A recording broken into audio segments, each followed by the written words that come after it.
Ladies and gentlemen, welcome to the Wednesday Call Live. Let's hear it for our special guest host, Tia Land and Clay Mertes. How about that? How about that? Thank you guys. Please sit down. My name is Clay Mertes, Director of Sales at the Alliance Corporate Office, and this is Tia Land, Director of Marketing. Thank you guys for coming to our house. What'd y'all think? It's a little bit different than it is at a big event, right? We got the basketball court uncovered. You can kind of see some of the stuff. You get a little bit more intimate interaction with some of the staff. So thank you all for being out here today and getting to kind of experience what we're so lucky to experience every day here in the Mecca of Burlington, North Carolina, aka Bur Vegas. I think I'm the only one that calls it Bur Vegas, but maybe like Okay. it'll catch on. It's a destination city for us at the Alliance. Let's keep trying. I'm gonna make that work one day. It's nice to be back in the studio and nice to be back in a live studio recording audience. Yeah, it is. Yeah, I would say it really helps with the energy. I think it's like a good reason to continue doing this, but also like it shows you like how important some of the events that we do. So I commend everybody that's here today to participate in this with us, and so thank you guys for being here. We've got some incredible stuff today to talk to you. It's mainly going to be a lot about like delegation, prioritization, which is a big part of what we do, right? Because you could boil it down to we do insurance, but there's so much more to it to becoming a successful insurance agent, successful agency owner, successful person here at the Alliance. And we're going to be talking about staffing, which is a big part of what Tia and I do at the Alliance corporate office. And then secondarily, kind of that delegation piece, like how to delegate, what you should be doing with your staff so that way you can have a successful business and grow that thing. And before we kind of jump into that, Tia's going to light us up with some updates, some things we got coming. We've got a lot of stuff happening. So we just kicked off like Q2, and we don't take a break at all. We went from stage 2 success, and we said, bam, bam, bam. Here's how you get around the heat. Here's 3 more things that you should be at. So back, was it a month ago? We did the first new Albright Intense training here at headquarters. We had, what did we have, like 100 people come in here, and it was just Andy, all of the Alliance staff, and a lot of top leaders getting in the weeds, doing intense training with everybody. Did you think it was good? It was great. It was great. Yeah, we had a lot of really good feedback from it, so Andy wanted to do it again. So we have the next, we're going to call it Q2, Albright Intense Training, is coming up on April 19th through the 23rd. You do have to apply because we go through like an May. That's good. That's why you got staff right there. That's why we have staff. You're right, exactly. Thank you. That's in May, 19th to the 23rd. Here at headquarters, you do have to apply. So we look at your application. We ask you questions like what are your goals and stuff like that, your expectations for the next 90 days. We take that and we say, great, they should be here at this intense training because it's not for everybody. So Andy will go through an approval process of that. We will send out information on it and get you here. And then following that, like basically a week later, we are in California, West Coast tour. So we've got so many people on the West Coast, and they're always screaming at us like, please, please, please do an event out here. So we're excited. You get to go, right? I'm going to be there. I'm going to be there. A lot of staff going. I know a lot of great agents are going to go. Davies, Marvin Osuna, all of his team. Those dates are May 28th through the 30th. They are on theallianceevents.com. So that's where all of our main events are, all of our hotspot events. You can find all the details, purchase tickets for that. We're going to do a little social night, go to a brewery, lots of training, really in the weeds on that one too for our West Coast people. And then our next big event. Oh, that was my cue. I was like, oh.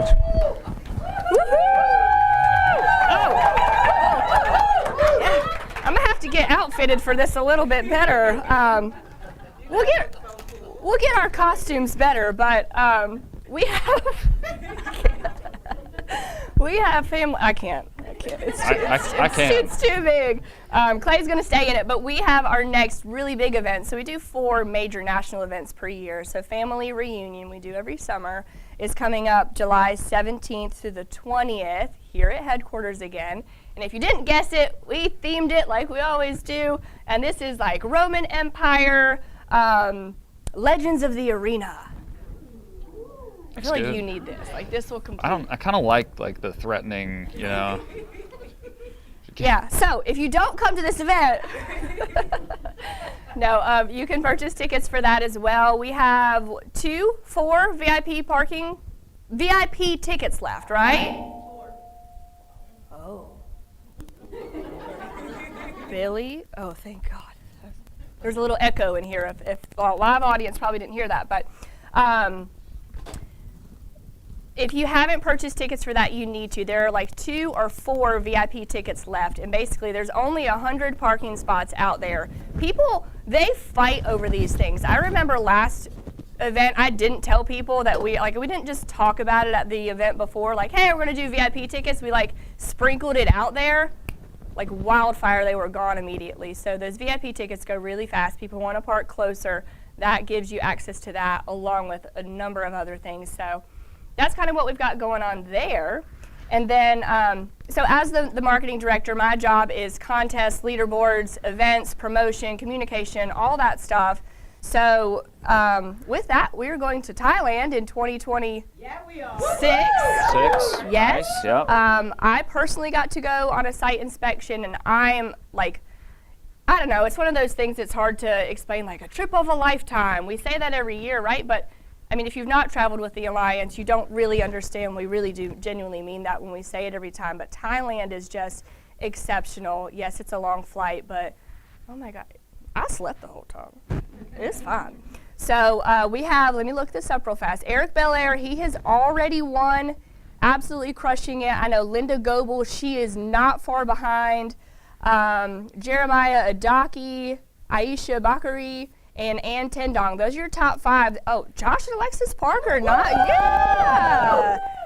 He was calling me the other day. He was like, did my bonus points show up? So he's like, he's paying attention to those leaderboards and making sure that he's getting all the possible credits that he can do. So find out more from your managers on bonus credits and stuff like that towards the trip. But I just watched the White Lotus, which we're going to talk about priorities of activities. That's a E activity, eliminate. Yeah. But it's set in Thailand, and it really? got my mind. Oh yeah, I got my mind right. It's so cool. Minus all the killing and crazy stuff Yeah. in the show. Not to ruin anything. There wasn't any But it of was in that. Thailand, and I was like, oh my God, we're gonna be there. Like, that's Yeah. crazy. We're gonna Yeah. be there.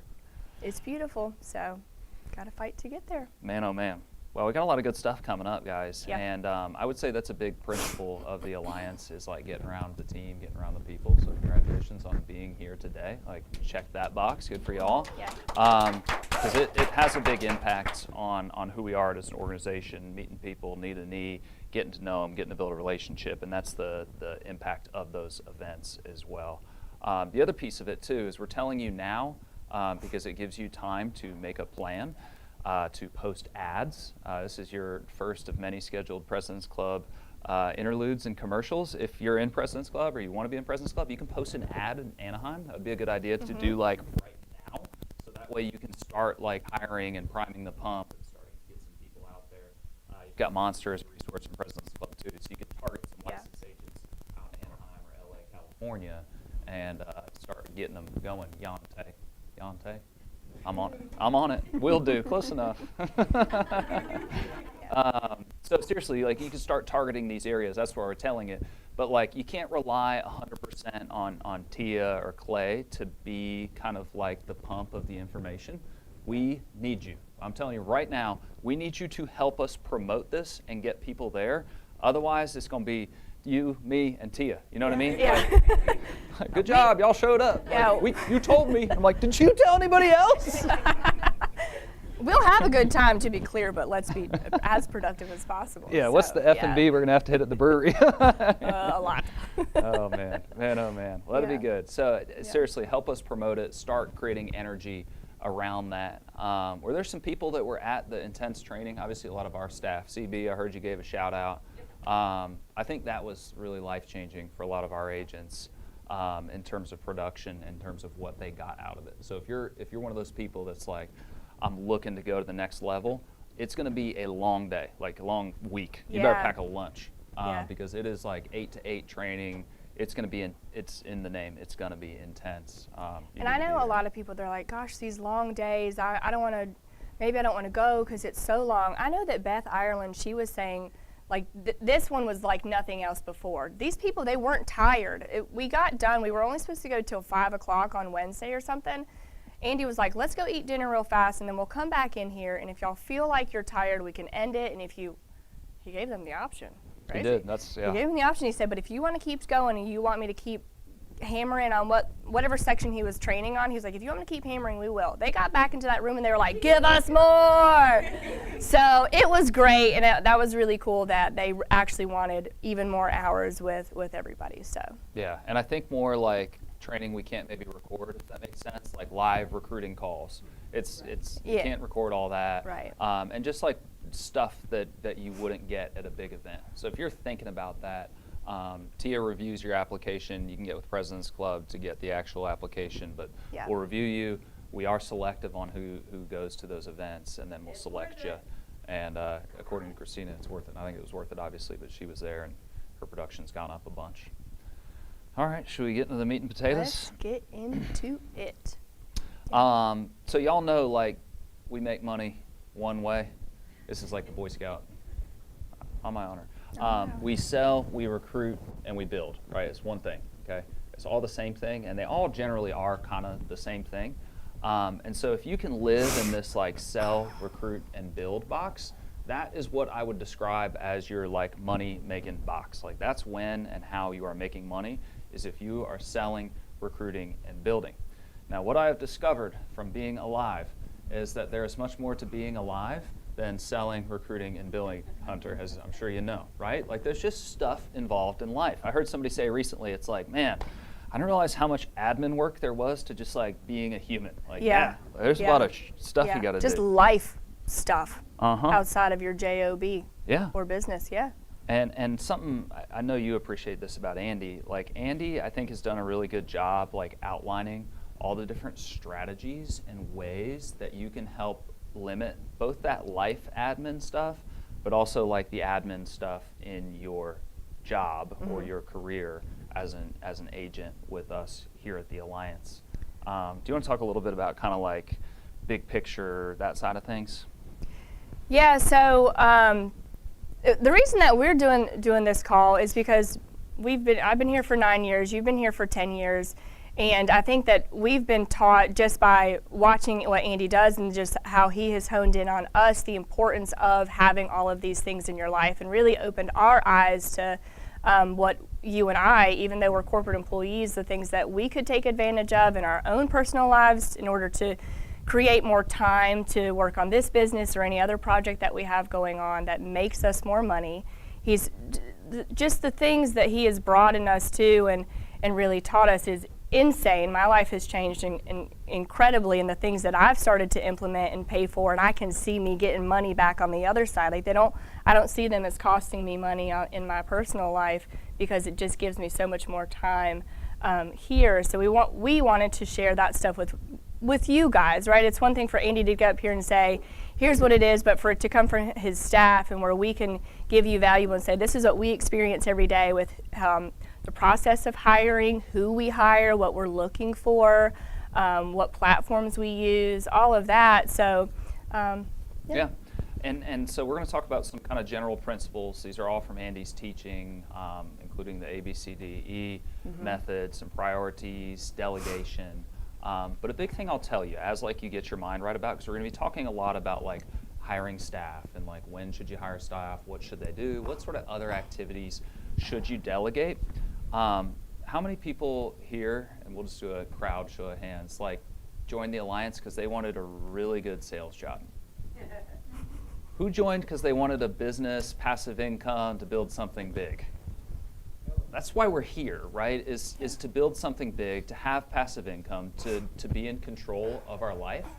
Yes, it's a really good sales opportunity and you can make money selling, but I don't know that that's really like the opportunity presented by the Alliance. I think the opportunity is to build something bigger and to build a lifestyle, right? Like when we recruit people, we talk about the lifestyle of the Alliance, not how awesome our comp grid is, right? Like, yeah, it's good, but like that's not the selling piece. And I know that's not what attracted Tia. It's not what attracted me.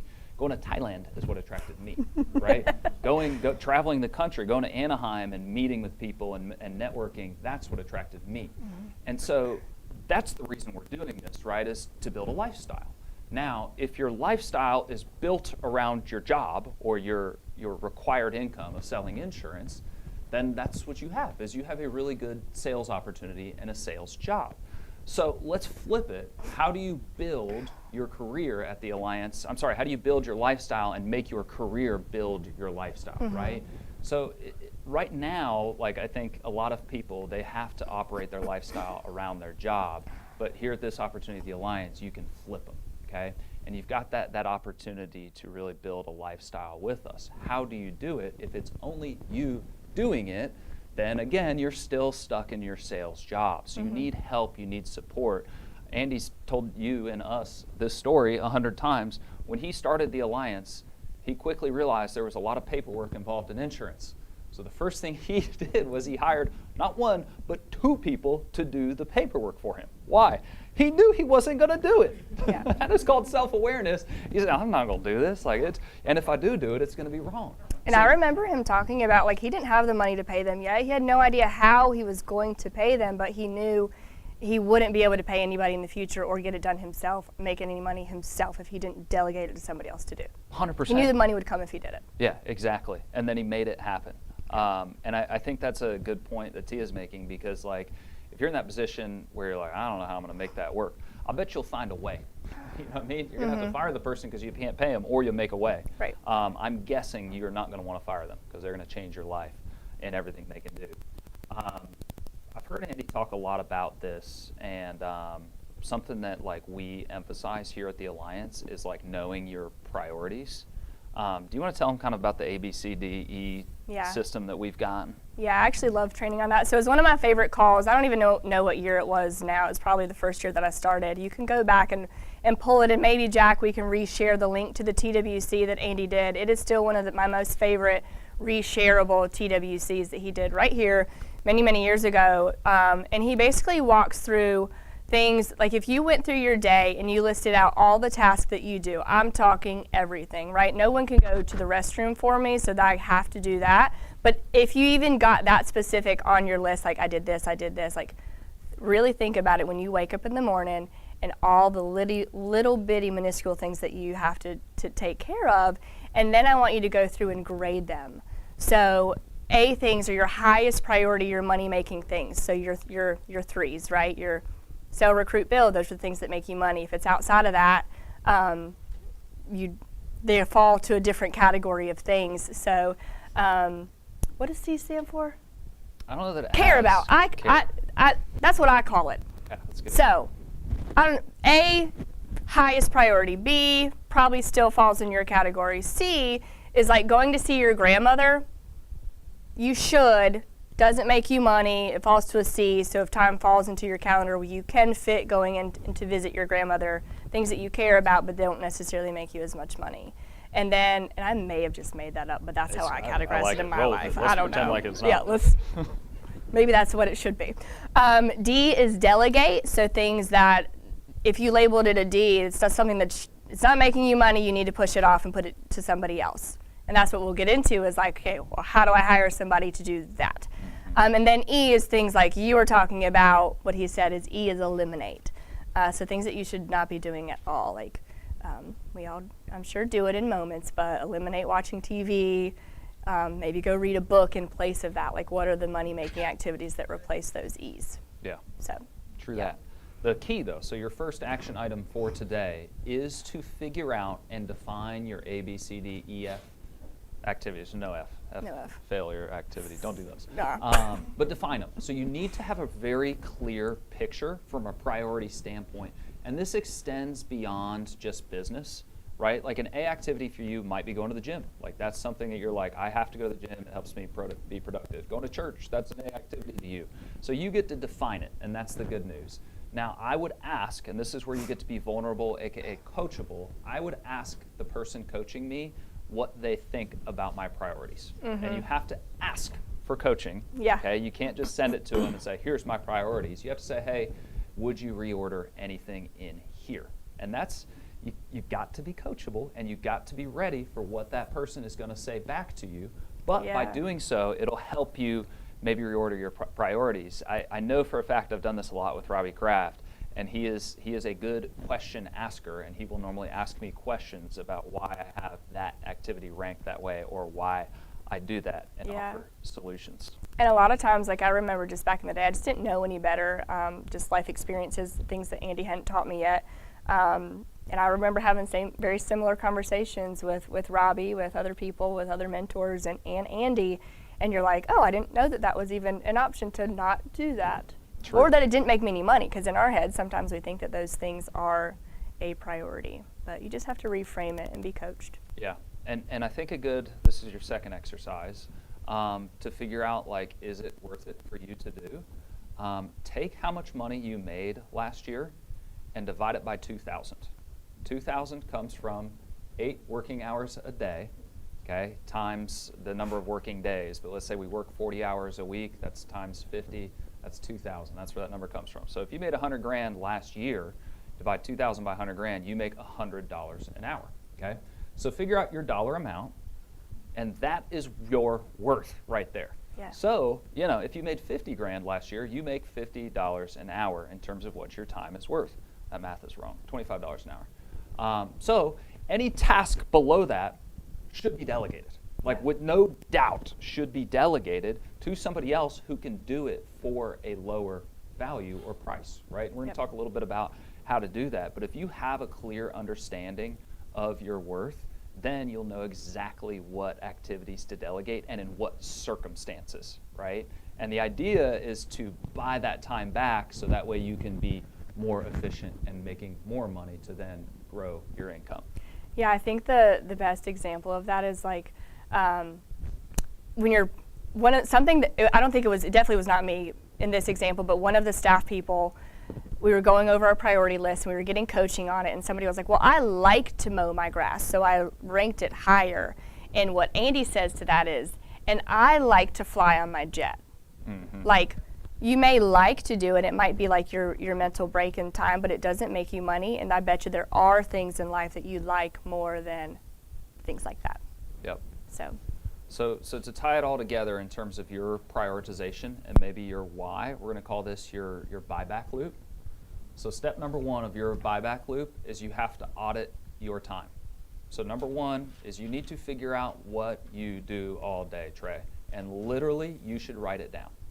A fun exercise I was thinking about as we were talking about this was there was a time that Andy was like, hey, the number of new people you talk to will determine how many new people you hire. And it was mainly for our recruiting team. Yeah. And he was like, oftentimes we think we're talking a ton of new people every single day, but really, like, it's a handful, and you're talking to people that you've talked to before that aren't doing anything. So he's like, here's what we're going to do. And we were required in every role we used the activity sheet, tick down everything new every new person we talked to, and then every person we had already talked to.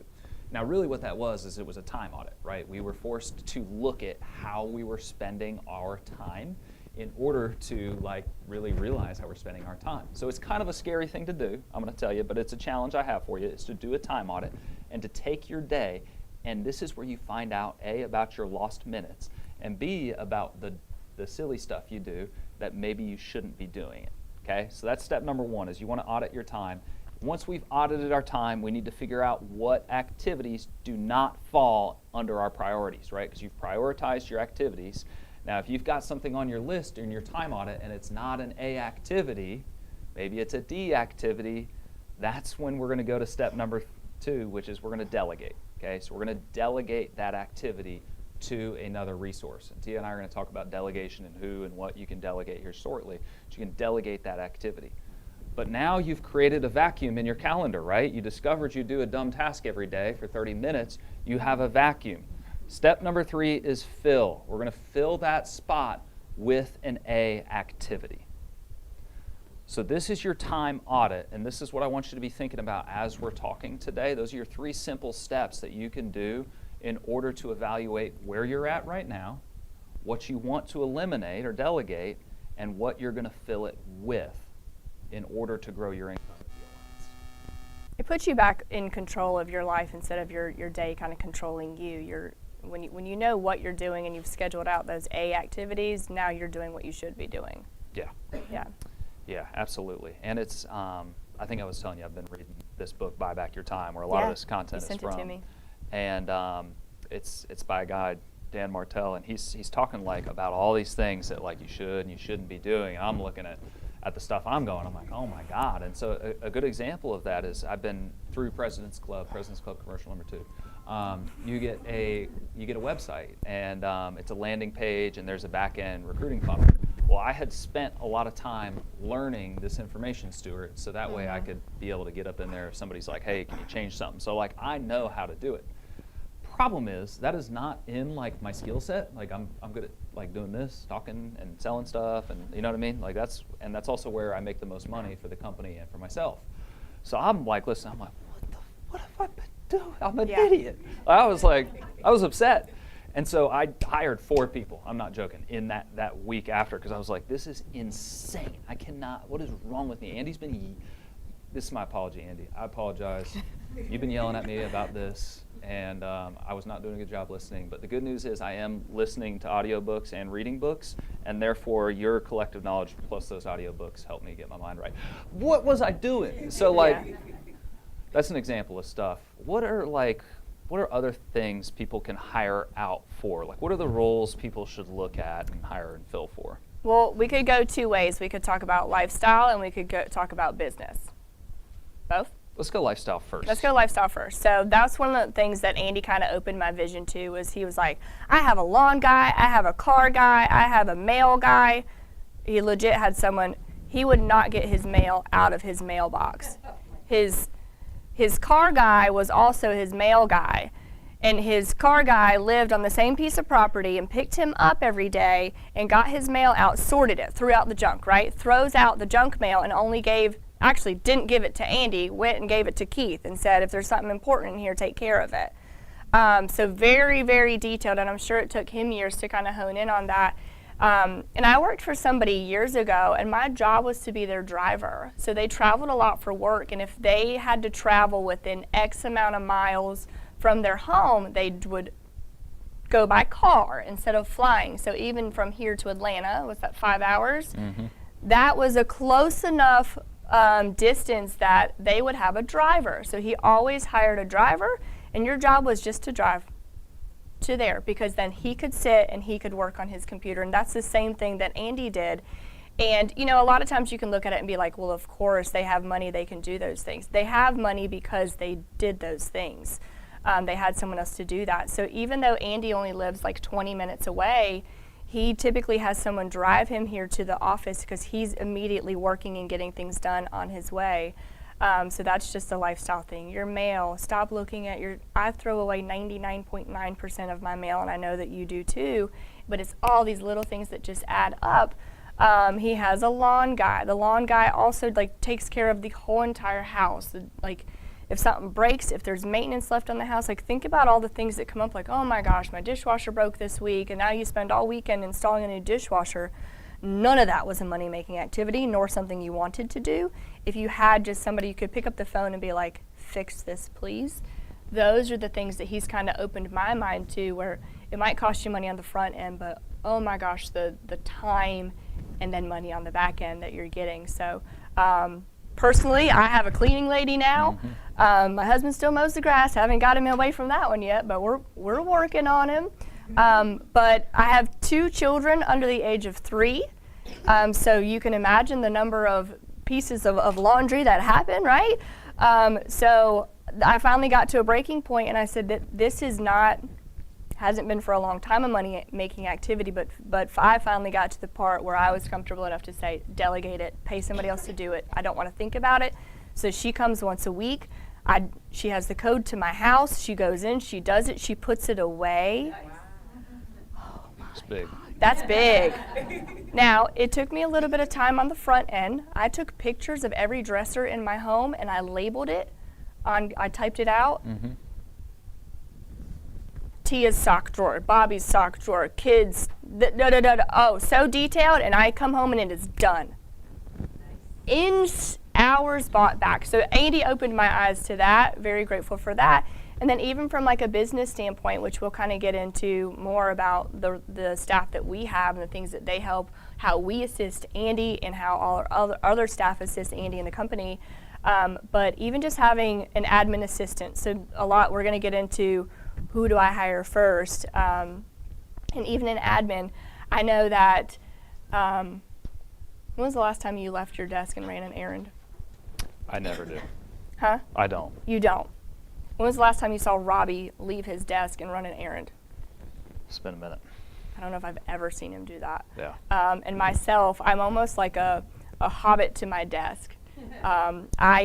Because my desk is where I make the most money for the company and where I make the most money for myself is at my desk. If I'm away from my desk at all, I'm losing time and money. So.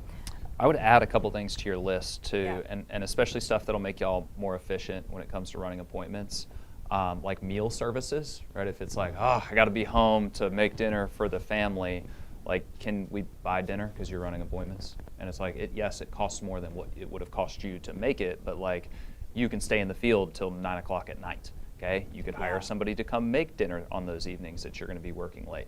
So those are some simple things.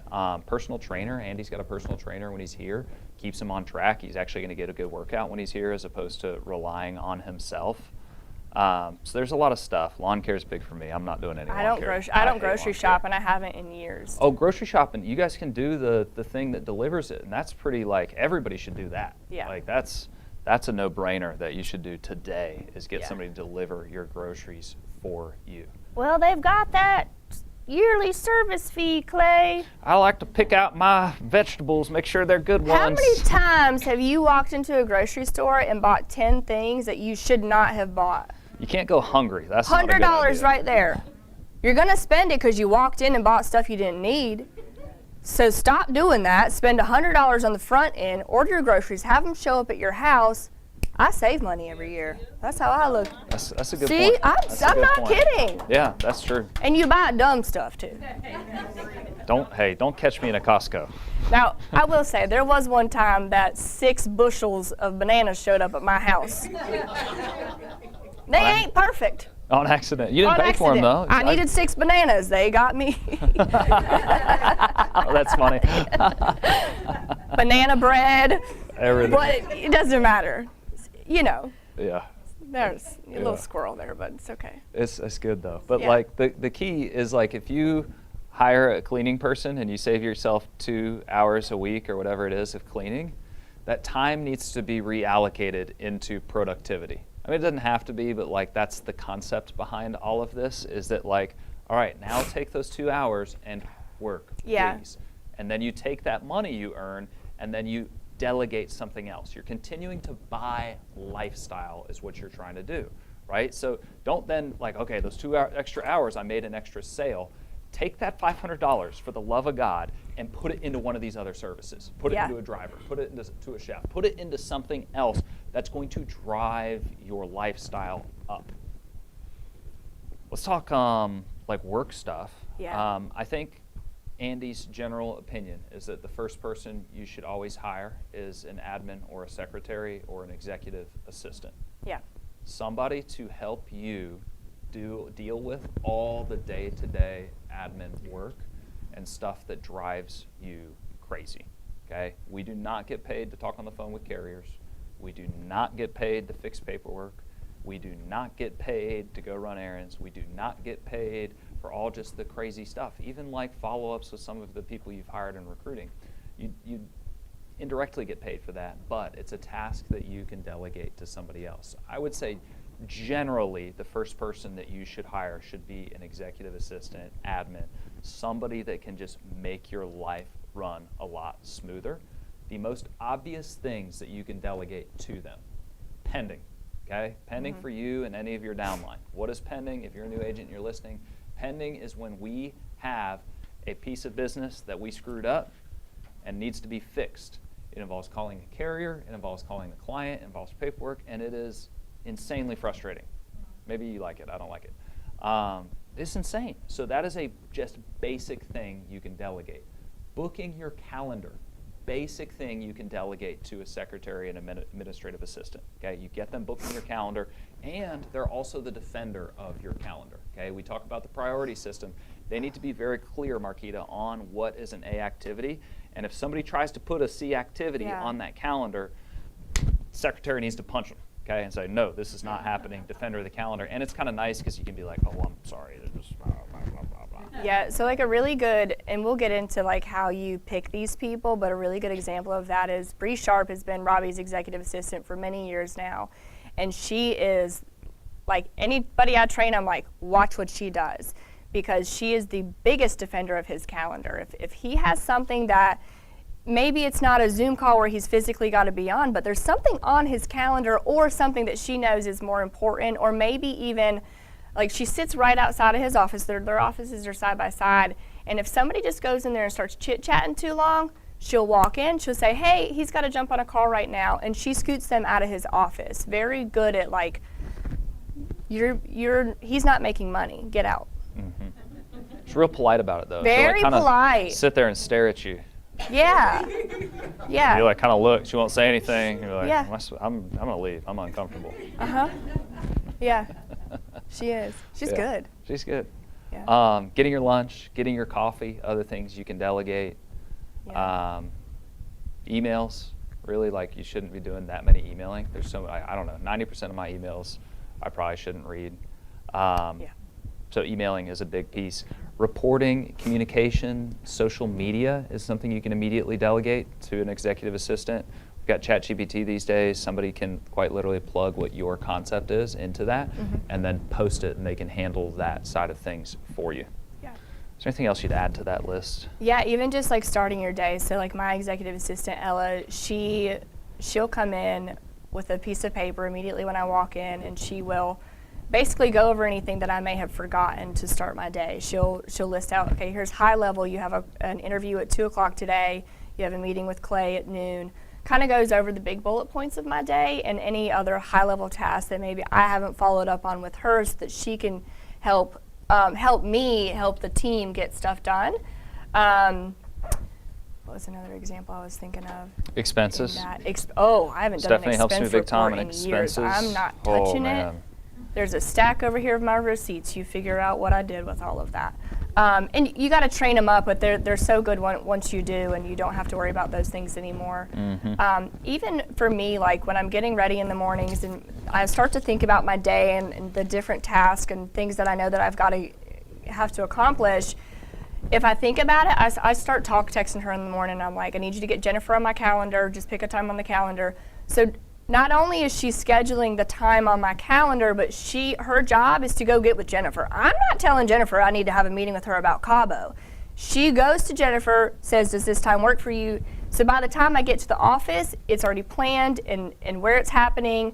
Whatever details are associated with that meeting, she gets them out. I know that Andy, like, when he arrives in the morning, his coffee's on his desk. He may have already asked, like, he'll on his way in, he's like, headed in, be there in 5 minutes, have this report printed out for me, and da-da-da-da. And he'll list out 5 things, and then he walks in and can start his day. Because otherwise, you got to do 20 other things before you can even really get going on the things that make you the most money. So, like, if I need to review a report or something, Ella, can you print this out for me and have it on my desk, and let's talk about it. It saves mental energy, right? Like oh my gosh. Andy can do those things, to be clear. Yeah. Like he is capable of performing those activities, but like the mental energy used to think about them and do them takes him out of his highest earning box, which is building the alliance, right? And all the other things associated with being Andy Albright. So like if he's out of that box, from an organization standpoint, we got a problem. Like that is a big problem for us. It means Andy's in a different, lower money box that is not good for us. And this is like a really particular and selfish thing. And in time, I've gotten good at. I think sometimes we think that we almost have like imposter syndrome. Like no one should go get my coffee and no one should go get my lunch. And then you realize just the value in being able to stay at your desk and get those things done. And now I get like I'm really particular. I don't care what I eat for lunch. I want to be fed and I want to keep moving on. I don't want to think about it. And it just shows up. Ella might ask me like, Mykonos or whatever today. That one, go. Yeah. I don't tell her what I want. it just shows up and it's there. And Andy does the same thing where it's just like taking that mental load of all these small decision-making things that, who cares what I eat? Well, I give her a range. I'm like, I want healthy. I'm a health freak, so that's why she looked at me like that. I care. I'm not eating cheeseburgers every day. Yeah. Something you wrote down on here was, if it doesn't require your face or voice, delegate it. I like that. Yeah. Because that's really our moneymaker, right? Yeah. Our face and our voice of like interacting with people, like that's when y'all are making money. So if you can eliminate those activities and delegate them, that's a win. Let's talk about where we find staff. Yeah. So I like LinkedIn for hiring corporate staff. We've been using that a lot too. So if y'all aren't aware, you can use LinkedIn. I like LinkedIn because like you get their resume and their face and all the information about them. We also use it for like agent recruiting as well, but from a staff standpoint, LinkedIn, you can post a free ad, it will respond okay, or you can do a daily budget.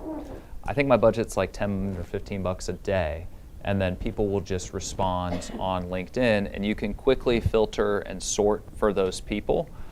They can also see the position. There's also a lot of AI built into it, so when somebody responds and you like them, you can just like thumbs up them, and a message will go to them. Hey, I like you, you look good. And then they respond with some AI as well that's like, thank you for the opportunity. It's like we're having two chatbots are talking. But it's efficient to be able to find staff.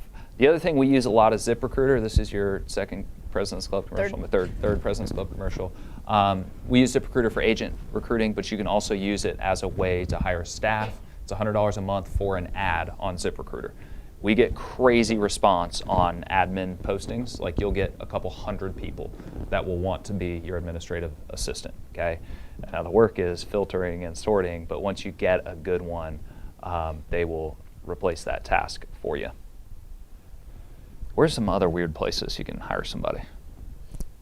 Well, so we've had a lot of success with like warm market. So we always say like, hey staff, I know I always make sure that Stephanie Lee, your executive assistant, I make sure that she knows what I'm hiring for, because they'll go post it on their Facebook. My staff downstairs, they'll post it on their Facebook like, hey, we're looking for a graphic designer, hey, we're looking for this. And then like Bree sent me somebody the other day because she knew I was looking for somebody. And so we've hired a lot of staff that way too over the years. We incentivize them too. It's $250 bonus. So if you're a staff person here and you refer us somebody we hire, it's $250. Okay, so there's an incentive to hire somebody. Amir's a referral. So Amir was hired by somebody. And the concept is the same with like getting referrals and life insurance. The people that they know, if you hire a good staff person, they're going to know people like them, other good people that we can hire. So we incentivize them and try and bribe them a little bit to give us some more good people that we like. And this is like I would say to anybody, if this is your first staff person that you're hiring, you need to be the one who's looking through resumes. But once you get yourself a good executive assistant, that person, so this is like for the Mike Leventoviches of the world, like your big guys who are hiring more in-house staff people, you shouldn't be the one who's looking through every single resume.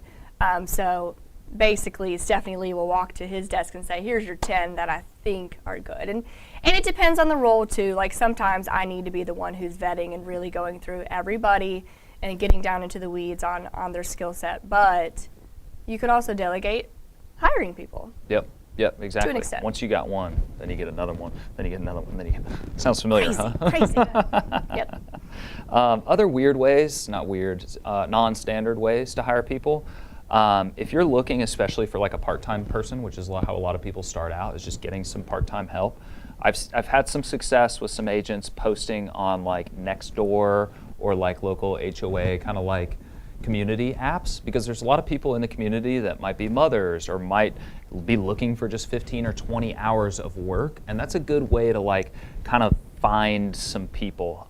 Church, another great place to network and find people who might want to find an opportunity.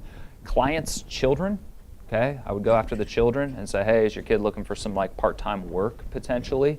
And that goes both ways, right? You can hire them as an agent or as a staff person, either way. But those are kind of some non-standard ways that you can find staff. And then the other piece is always be asking. I got to give Jane Albright a shout out. One of my longest tenured employees, her name's La Bunhing. She does current client dialing. She was hired by Jane Albright because Jane went to a cleaner, a dry cleaner, and I think was getting Andy's dry cleaning. And she said, I like you. You should work for my husband. And she went, who's your husband? He's like, I'll introduce you. And so Law got hired, and Law's been here for 13 years, maybe more, 15 years at this point. So like just be asking, and if you meet somebody sharp, be thinking, hey, that could be my staff person. Yeah, I agree. All right. I guess we'll talk about once you get them, right? So you've identified somebody, okay? How do you interview them? How do you make sure they're not a serial killer? Because that's all we're trying to figure out. So are they not a serial killer, and are they going to rob me? A big piece, and like this is more a mindset piece coming back to this, is that like you're gonna have to trust people. Andy Albright is one of the most trusting son of a guns I have ever met, considering how many times he's been screwed, okay? With just people like, you know, trying to steal from him or actually stealing from him. And the only way you grow is by growing your trust level with people. I don't want this to be negative, but like something bad's gonna happen. Somebody's gonna quit, somebody might steal a little money from you, somebody promises they're gonna do something, then they don't do it. And you kind of have to go like this, get another one. Yeah. And so mindset-wise, you need to be prepared to level up your trust. Yes, you can give them your credit card number. Yes, you can let them see the back end of your ARC. Yes, you can let them see this. What other option do you have? The other option is not hiring somebody to do that. So I want to, before we kind of get into selecting somebody, we're trying to figure out, can we trust them? But at a certain point, you're going to have to make that decision of trust, of yes, I can trust them. So once we decide we want to interview somebody, tell them, and we'll talk to you maybe about like a corporate experience with us, but also how the experience should go with you as an agent once you've identified somebody. So maybe start corporate so you guys can kind of see how we and how selective we are with people. Yeah, so once I decide, once I look into the resumes, I will say, great, these people, I want to bring them in for an interview. Ella sends an email, so I'm not the one sending the email to get them into the office. Where are we located? She's going to send them videos, get them excited, and let them know a little bit about us. Any of our YouTube videos, just kind of anything that just shows who we are and gives that example. She sends that stuff ahead of time and then schedules it, puts it on my calendar. So then when they arrive in the door, I'm not the one who's greeting them. So Ella or somebody else might greet them and immediately takes them on a tour. She says, great, nice to meet you. And then she walks them around the whole entire office. So we jump right in. We go full on, just the same tour that you guys got today. That's what we do with staff that we're hiring. So you kind of feel like a staff person we would be hiring today. So you get to walk around the whole entire office. So they've really gone through 15 minutes of who we are before they make it to my desk. And then these are just like really, really particular things, but I watched Andy do it and I've watched Robbie do it, how Bree will have people interview. She'll bring them either back to the front lobby or to our little marketing department lobby and have them sit there and fill out the animal test. So Jeff Bright's animal test, they do that before they talk to me. And then the DISC test, so it's DISC, it's a personality test. Yep, so this is it. My buddy Jack is going to share it on our Facebook page and WhatsApp and stuff, but these are the two major things. Is there anything else that you do besides those two? I like the new, this is a bad way to describe it, ambition test that Jeff has been doing. Yeah. We've been asking people to do that one. It's this one. No, that's animal. I'm going to pass these out so our crowd can see. Yeah, cool. So she will have them fill that out, and then she will come and let me know her vibe. Like when they were doing people will they show their personality in that first 15 minutes, right? So are they quiet, timid? Do they ask good questions? How are they dressed? All these little details, she will come and brief me before I've even spoken to them. That way I kind of know they're really good.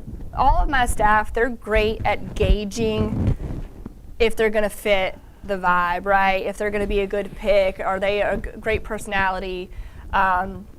So it allows me to save time. If I already know that we're leaning towards a no immediately, I don't have to spend as much time with them on the interview process. So then I'll say, okay, I'm ready. You go ahead and bring them on in here. And she'll bring them into my office. And while they're in my office, she's out there grading the test. Okay? And then during that interview process, just like you do recruiting and just like Andy teaches you on recruiting, I care less about their resume. There are things on a resume that I pinpoint that I like when I'm looking for somebody that I want to hire, but it really comes down to the skill set. And you and I have talked about this before, like what extracurricular skill sets do people have? Like were they in the Boy Scouts? Were they a part of some extra particular organization that just shows their life skills or their life happenings? What things point out who they are and what they've experienced, not necessarily they have a doctor's degree, although we do like people typically who have a degree, but like, it doesn't have to be somebody from Harvard. That's not what we're looking for. That's not our kind of people that we necessarily need. So then when they're in the interview chair, we're asking them questions. Let me tell a story, I guess, about my interview, like how I interviewed at the Alliance. So I came in the door, did the same thing I just said, and immediately I was like, I don't care where they put me. This place is cool. I want to work here. I toured with Robbie, that's actually funny because I don't think anybody else has toured with Robbie. So got a really good tour. And then I talked to, I don't know how many people. I honestly couldn't tell you how many different people I spoke to that day. I was here for 2.5 hours. It was not a short interview. Now, to be clear, if we don't like you immediately, it's not a 2.5 hour long interview. But you go through the ringer with people because people will show up differently in front of other people. And the longer you keep them there, the more comfortable they get and the more they show who they really are. They start to loosen up a little bit and that real personality starts to come out. Yeah. Yeah. And I would say a lot of our questions when we generally interview people, at least my strategy is to figure out like Tia said, what have you accomplished and achieved? But I'm also generally looking for dysfunction or potential dysfunction in their life that is going to cause a problem for them as an employee here at the Alliance. Now this is being recorded, so I would like to be very careful with my HR words. We try not to ask about any of the stuff that you're not supposed to ask about. But like I want to figure out if childcare is potentially a problem, right? Like if they don't have somebody to take care of a child and that responsibility fully falls on them, it could be a potential issue for us because they don't have those extra resources. So I'm looking for things. Do they have reliable transportation, right? What kind of home did they grow up in? What do their parents do? That was what I was going to say so then I actually did get to speak to Andy on the first day, which is odd, I would say, for a corporate job for you to meet the CEO in your first interview. But Andy has met almost every person who we've hired. He's gotten to meet them on their first or second interview or third or whatever it may be. But very quickly he meets them, and this question stands out. I remember the moment exactly. He said, "What do your parents do?" And I don't know why that was so meaningful to me. And it paints this picture of like, it tells you a story of their life, right? You can tell a lot about a person about where their parents worked, either good or bad, and it may have nothing to do with it. Like you said, though, you're looking for all these little things that might calculate up to something where you're like not a good fit or really great fit. I would say, yeah, and we generally don't care about technical skills. It helps if they can use a computer. It helps if they can type in Excel and know that stuff, right? Which is, to me, a baseline expectation. But it's almost like we're looking for just like fit, personality, and attitude, kind of the intangibles that make somebody great as opposed to how good are they at Excel. Because if they're great at Excel but they have a terrible attitude, you're going to want to fire them the first day. And you can fix Excel. It is harder to fix the bad attitude. Yeah. So I would say generally, very non-standard interview. We're trying to figure those things out in a very polite HR manner. But like we're gonna figure them out. We're gonna ask people. We're gonna talk to them. Now, for you as an agent, you're hiring your first staff person. You might live close enough. Y'all live close enough to tour somebody here. Is that required? No. Would it be helpful? Yeah, potentially. It shows the power of who we are. We're not just operated out of a mailbox. So it shows people who we are. So you could add that to your system. But what I would tell you is a very basic interview process that you could employ would be your initial phone interview. So if you're setting your phone interviews, that's great. This is your first staff person. You want to do an initial phone interview. Your initial phone interview, you are checking for how good do they sound on the phone, right? Do they answer my questions? Do we get along? Do they have charisma? Basic, simple stuff, right? Okay, once I feel like we've got like a good rapport, good relationship, I'm gonna set up a second interview. Now, if you're hiring somebody that's gonna be face-to-face, they're gonna work out of your office, they're gonna work out of your home, your second interview should be face-to-face, okay? Yeah. If you're meeting at a coffee shop, you're meeting at your home, whatever. And I give people very simple instructions, and I'm checking to see if they do those things, okay? So in my follow-up email that gets sent to them, hey, when you arrive, you need to text me at this number. I need you to dress sharp, and I need you to bring a copy of your resume. Now, you can do the same thing. You can ask that out of people. You could even ask more if there's something you really expect. And if they do not do those 3 simple things, it's over. It's done for me. You are canned. You are not going to make the interview because I asked you to do 3 psycho simple things. And one of them's dress sharp, like dress sharp for an interview. And you would be shocked. Shooketh what people wear to an interview. It's insane. Insane. And they can't bring a resume. It is insane. Like I'm just. Oh, I didn't see that in the email. And so you need to be going, oh God, like if they can't do those 3 simple things, they're not going to do the 3 simple things you ask them on day 1. Yeah, the attention to detail is not there. Okay. I would do a face-to-face interview. Now the key is, I was going to say something crazy, but I didn't. I'm going to say it anyway. Don't marry the first girl you kiss. Yeah. Okay. If some of y'all did, then Yeah. good for you. But like, just don't. Figure out and interview some more people and get a lay of the land, okay? Figure out who's good. It is very common, new hiring managers, to fall in love with the first person they interview. Yep. This person's great, this is it, and they don't feel like continuing to do it because it's work, okay? Do not marry the first girl you kiss, okay? Every time I have rushed to hire somebody, they don't work here anymore. Yeah. They were not a good fit. Either way around, whichever way you look at it. Forced. Because I rushed and I was in a panic and I was in a pinch and I needed somebody, but it's so much work on the other side to hire the wrong person. Yep. Now once you've done your face-to-face interview, this is where you get your upline or manager involved, okay? President's Club commercial number 4. I will also offer that service if you're hiring somebody, like I helped Sabrina Floyd hire somebody the other day. If you want somebody else to check them out, and that's all I'm doing is laying eyes on them. And I can ask crazier stuff than you can ask because like they're not gonna be my employee.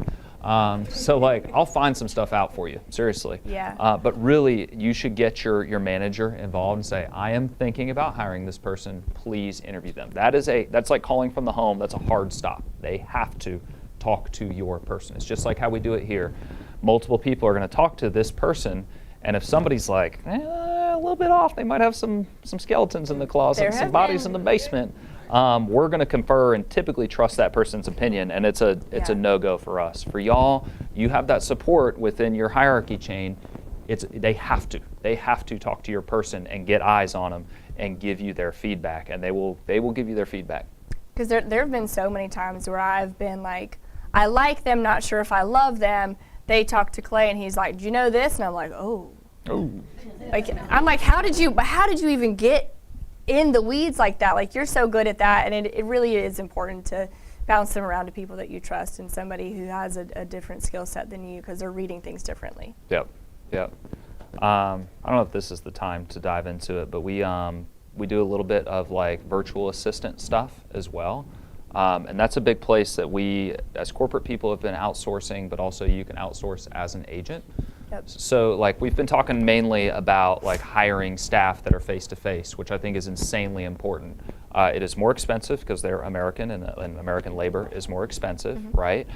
They're also going to be doing more, right? They're going to be in your office, they're going to be helping you, they're going to be doing more.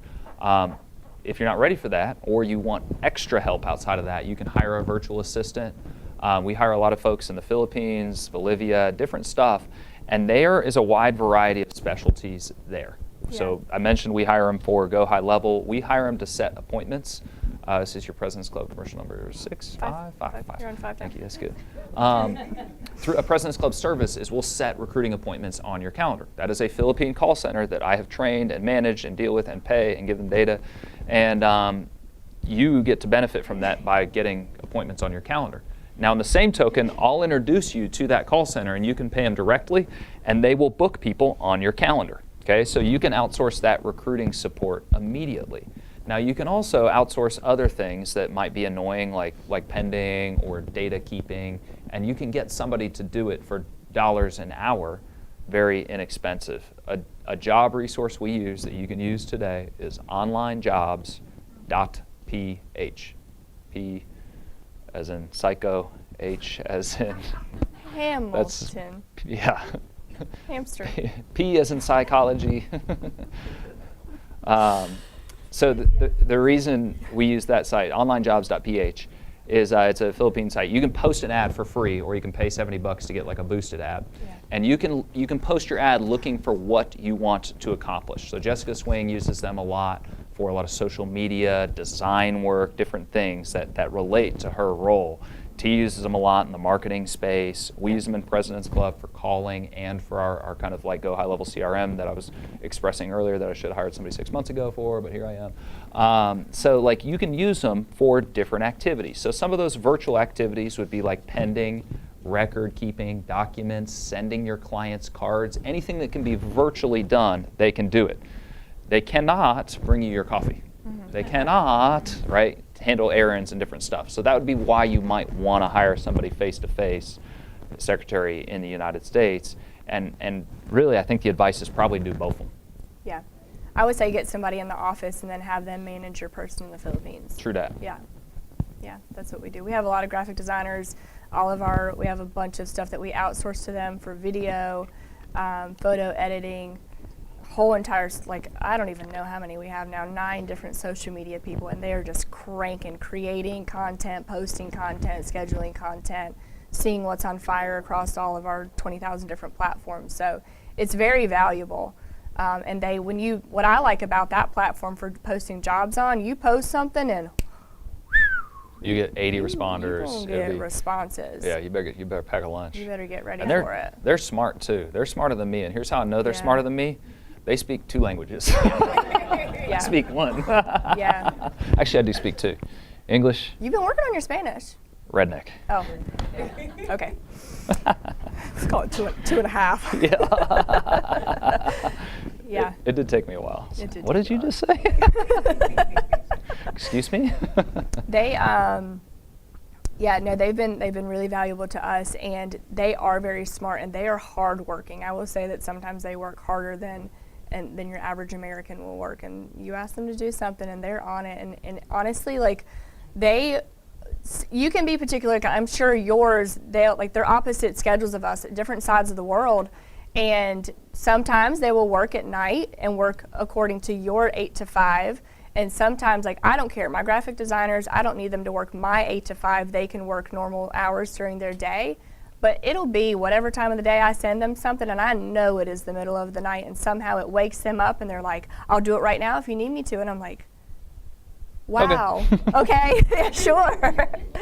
Yeah, so it is great. You can get no HR rules either. Like, if they're not doing a good job, you can just fire them.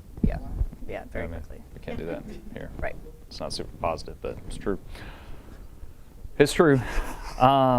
So we've kind of talked about like how we interview, our process. I would say the biggest piece for y'all is like get somebody else to help and look at that person, because it will cost you a lot of money and time to hire the wrong person. So utilize your upline support. You kind of know the resources, whether it's ZipRecruiter or LinkedIn, or our 2 primary modalities. Indeed, some other job boards or other ways, referrals, of course, are how you find somebody. I think it's probably time we talk about action steps and what people should do. Yeah, so once we decide that we like them, obviously we go through we have a different hiring process. But for you guys, and I would talk to your upline, especially uplines who have staff, like, you probably have 1,000 questions. Well, how do I pay them? When do I pay them? Don't get in the weeds. Talk to your mentor, figure out from a business standpoint what's the best way for you to do it. And you probably have insight on that too, and could give President's Club plug number 6. Thank you for that. If you're a part of President's Club and you utilize Clay, he can give you insights into how he has seen our elite staff or our elite agents, our upper management in that realm kind of do that. He can give you advice there. But from a corporate standpoint, we put them through the hiring process, and then we get them in the door and we put them through the ringer immediately. So they, day one, like their first week, I would say, they're going to sit with everybody in my department. I didn't hire them to be a graphic designer, but I need them to understand what my graphic designer does, because they're going to work very closely together. So And I'm trying to think of examples of how they would do this in their world. Like if you have 2 staff people, you have an admin and now you've hired a recruiter, your recruiter should sit with your admin for a day and just watch and see what they do, or they should sit. I know Faith, she's our marketing coordinator. The whole, I don't know, I feel like a month you were in my office. She sat there and just watched me. She would ask questions if she needed to, and I would stop and slow down and train her on things. But people learn so well just watching you do, and they can actually probably tell you better on how they can help you than you actually think. Because they'll be like, do you need me to be doing that? And I'm like, yeah. She'll be like, hey, I printed out the agenda for you and got it all. And I'm like, I always do that. That's like what an insane amount of time taken off my plate that she was able to do that. So I have them sit with me, and then I also have them go sit with other people in other departments. So they might go upstairs for a little bit and sit and just see what the recruiters do, sit with Clay, see what he does, and sit with our leads team and see what they do. Because you, especially for me in my world, it is really hard to understand and grasp the vastness of this business if you don't understand how it works. So it's really important, the more things that you can put your staff person in, right, get them to the events. If you get them here and they can really see how all of this functions, the value in that. I know Jason Mathis, he has a ton of staff in Bolivia, and he flies them in all the time so that they can get around his office, get around his people. You're building rapport with these people, so you're going to get that longevity of them working for you longer because they trust you more, because they see that you're a real person and they enjoy you and they're treated like family. You get them to the events and they're getting to learn from leaders, they're getting to learn from other stuff. So we really, no matter what it is, like we're throwing them in immediately into everything that we possibly can. And back to the disc test and the animal test, so we do that obviously just like you guys do as agents, so that you can understand how to manage agents that you hire better. It's important to know their personalities, but same thing from a business standpoint is like how do they respond to criticism? How do they respond to management? How do they respond to all these different things? So we go over their tests with them and we say, did you know these things about you? Does this sound like you? We read off the descriptions on those personality tests and do that. And a lot of times too, it helps us define, like maybe you thought that they would be a good recruiter, but in reality, they probably need to be in the leads department based on that personality description.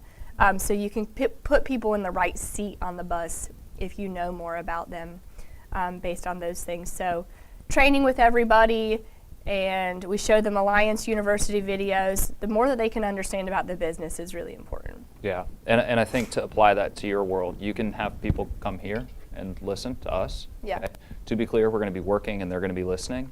Additionally, your manager probably has administrative staff. If your manager is in Louisville, Kentucky, and it's Mike and Noel Leventovich, it would be a good investment to send your person to their office for 3 or 4 days, right? It'll cost you several $100s, but like it will be worth it, and they will get so much more. And you got somebody else training your staff, Yeah. right? What's the value there? Yeah. It's insane. So I would really be utilizing my upline, my manager, people who have existing staff. President's Club commercial number 7. We have an admin training course that you can utilize in order to get people started that Stephanie built, because we were like, man, we got to figure out a way to catalog all this information we're giving over and over and over. So if you're in President's Club, we have a course to help kind of get your person started. And then Stephanie will also sit with your person on Zoom, or if they're local, and train them on specific elements. It's really helpful if you know what that element is. Like, man, it'd be great if we could learn how to set appointments, or great if we could learn how to manage calendar. She's insane when it comes to just figuring out how to get that person trained up on that element. So utilize the people and existing resources and know that you don't have it. It's not all on your shoulders. And that way you can... Go ahead. Something else that we train them on very quickly, so whether it's a book club meeting or like an events meeting, anytime that all of our staff is in the same room together, we train up our new people every time on telling a story about who you are, how you sit, how you stand, how you speak, all of these little bitty minuscule things that are really important, especially in this business. So for example, if this was a meeting here today, we would say, okay, how many new staff do we have in the room? We would say, okay, Matthew Dente, get on up here. You've already done this, so we won't torture you again. But we have all the new staff. We put them at the front of the room. And then Clay and I, we chat with them, and we make them feel comfortable because it's their first time sitting in front of all the staff.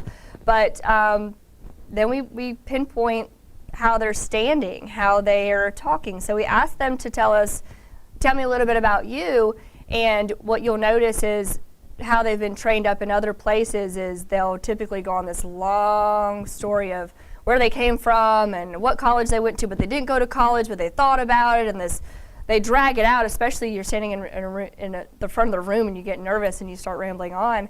And we teach them. We teach them how to properly stand and how to position their body language so that they look receptive and how they're attracting other people to them. And then the shorter way to give that high level definition. That way, when you're introducing your new person to Andy Albright, they say, Tia Land, very nice to meet you. And he says, tell me a little bit about you. And you know that person's not just going to ramble on and make you look like a doo-doo head who's not been training your person properly. You know that they're going to look attractive and they're going to make you look good in that example. True that. And you started to talk a lot about expectations. One of the main expectation things that we give to people, this is a requirement. This is part of our onboarding. This is called the QQS. This is directly from Napoleon Hill. We have it listed on our website. So this is in Think and Grow Rich. We just copied the text onto our own thing. It's going to be posted here shortly. It's called the QQS rating.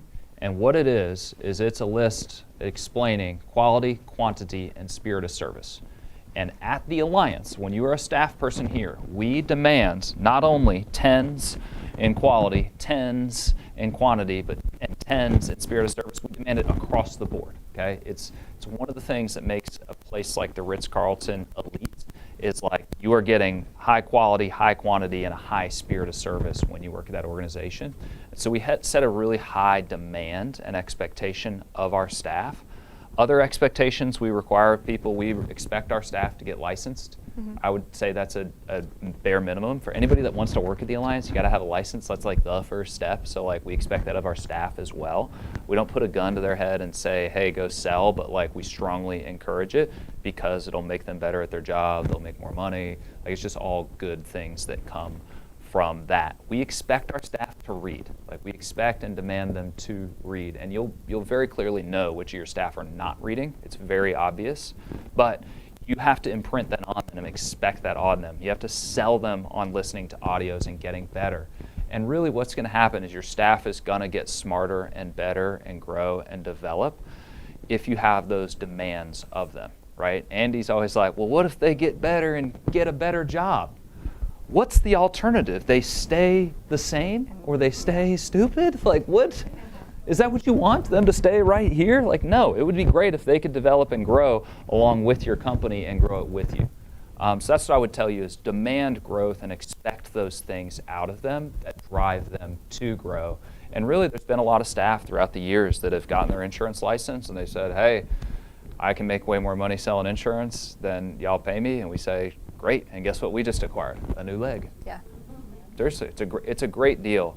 The other piece I meant to mention on our interview process is if somebody's not a great fit for a staff person, you better believe they're going to be an agent with us. Yeah. That's like the neck we're going to sell them on being an agent. Hey, this whole W-2 thing ain't for you.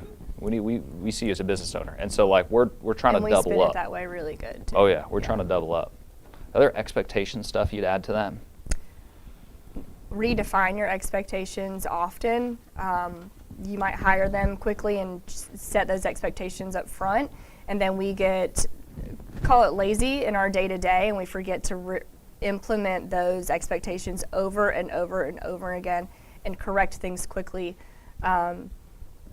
We have them redo the test, all those tests every now and then. We have them re-sign the QQS every now and then, just so that you're refreshing their mind on these things and they never forget that. Like when people walk in the door at the Alliance, we want, just like the Ritz-Carlton, like we have a feeling, we have this whole entire persona that we've created, and we expect them to uphold that. When people come here and train with our staff, if someone comes to the Alliance for an event and they're like, gosh, I met Andy's staff and they were just rude and not helpful, and that's not the expectation that we have. So we're constantly, I know you and I were critiquing our staff or coaching them really often and very quickly too on, hey, don't sit there, sit this way, don't stand in the back of the room and talk.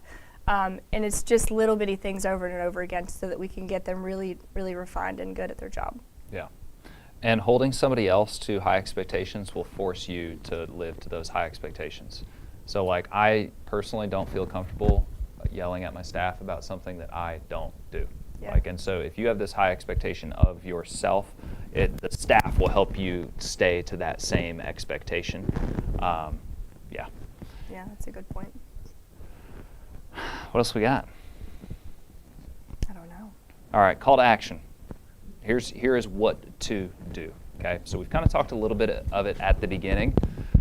Super important to define your priorities, right? What are the things that make you money? Your A activities, your non-negotiables, and then to build down from there. Okay, the next thing you want to do is figure out what activities you can delegate and eliminate and fill those with higher priority activities. Now the next piece is going to be actually identifying and hiring staff, which is going to offload even more, right? So you can right now delegate 10 activities in your life that don't require hiring staff, okay? Get a dry cleaner, get a lawn guy, get a house cleaner, get somebody that cooks your food, okay? Get your groceries delivered, that's 5, and I bet there's 5 more we could think of, right? So there's 10 things you can do right now that free up hours of your week. Start there. Fill that time that you've just created with more A activities and productive stuff. Next step is going to be adding staff, whether it's virtual or whether it's physical. Make that next thing, whether it's posting an ad, whether it's getting an online virtual assistant. Do it now. I can't afford to do it. Do you have a credit card? Can you associate with somebody that can help you? How bad do you want it? Like we talked about, like starting a traditional business. If you wanted to start a traditional business, you might have to go a couple $100,000 in the hole to start that business. In this deal, you need $200. It's an insurance license and a little lead money, right? So like, why not go all in and treat this like your business, like you've got the opportunity to build an insane lifestyle? And that's what Andy's done, is create that image that we can follow and go, okay, I want that. And you may not want all of it, but I guarantee you can pick pieces out where you're like, yep, that checks a box for me. So hire that person next and start delegating further and repeating the process of filling those gaps you've now created with more productive time or more insanely fun, awesome lifestyle stuff that moves the needle. I would say Andy lives in this world right here or right here. He's either doing something insanely fun, awesome, incredible experience traveling the world, or he's working. Yeah. Andy is not here, ever. Ever. He does not live in the mundane, the neutral, the mediocre. He don't live there. And that's how he wants to live, is either working or doing something psycho fun and insane. And that's what you can do and build your lifestyle around. And the last thing that I would say is fire fast. Fire fast. If you're thinking about firing them, you should fire them. Sometimes we hang on to people because you care, you personally care, yeah. And you remember the process of hiring a new person, and you don't want to do that again, so you're like, oh, I don't have the time to hire a new person, but you also don't have the time to continue to employ somebody who's hurting your business or not helping you as much as you can. So True that. You are employing people and hiring people to build your lifestyle, and the Alliance is that vehicle that gets you that lifestyle. So I hope we can have that lifestyle with y'all. I hope we can enjoy it together. Yeah. I'm Clay Mertes. This is Tia Land. We're out. Thank you.